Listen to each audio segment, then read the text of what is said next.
Okay, just a little catch up. The engines, go to all a bit of a clean up and a wash over and a check over. Nothing dead obviously wrong. Did find, well, I say nothing dead obviously wrong. Let's try and get you on that picture.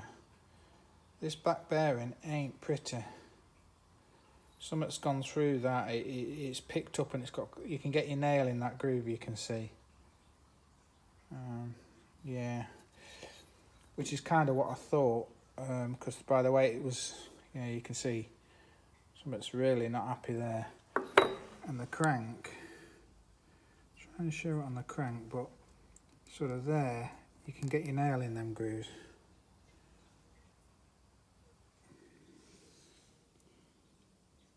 Yeah, the crank's pretty rough.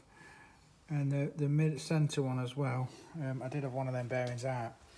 So I think what's gone off, I don't think there's any problem with the case because it's spun freely. I mean, I am taking a bit of a gamble without line boring the case and having the case checked, but if it tightens up, if I put it all together and it locks up and it doesn't tighten up when I torque up the case, I'll just get another engine. I'll just use other bits, find something else.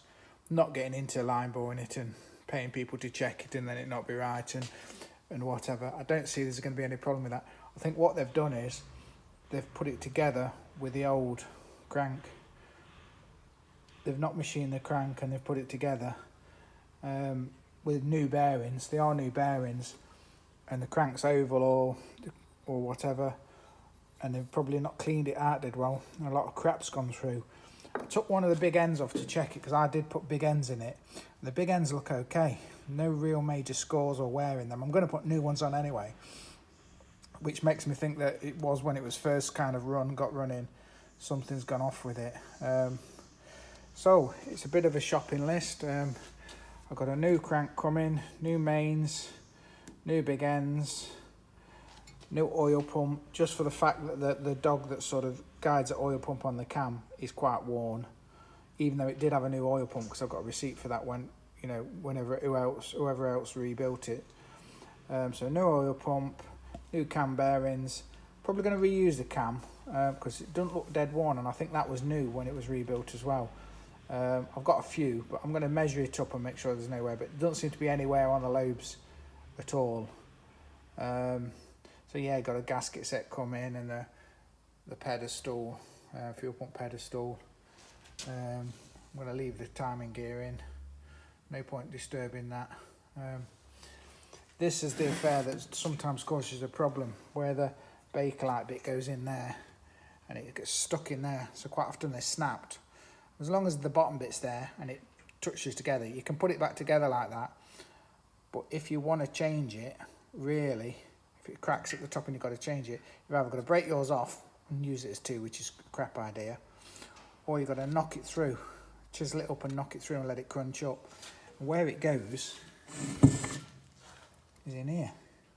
It kind of falls down here and ends up in this cavity here, underneath the cam gear.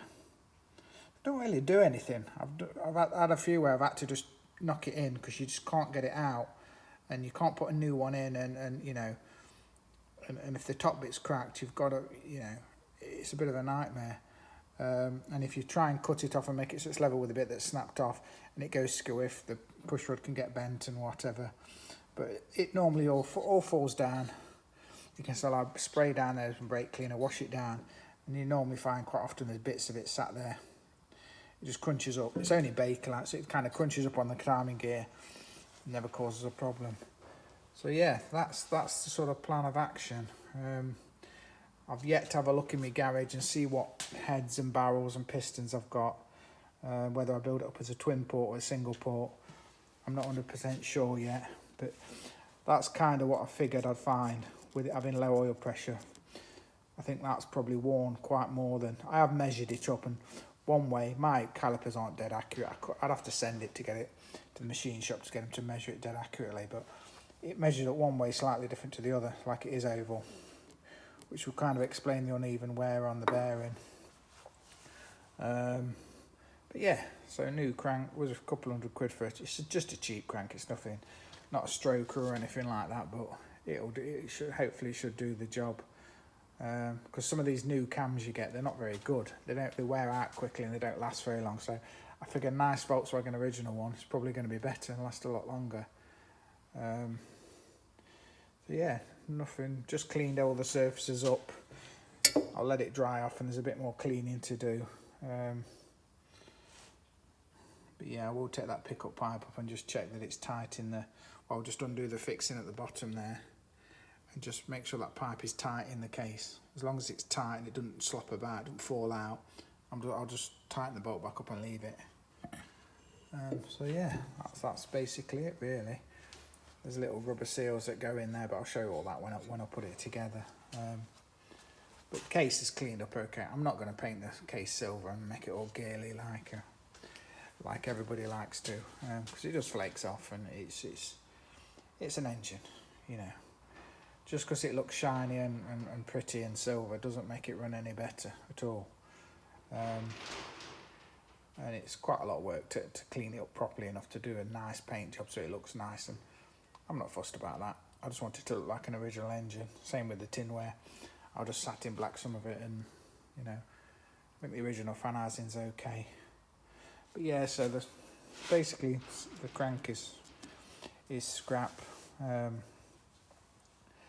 If I do put it together, there's a problem with this case or it doesn't go together right, then at least I've got a new crank I can use in something else. But hopefully it'll be okay. So I'm just waiting for parts now.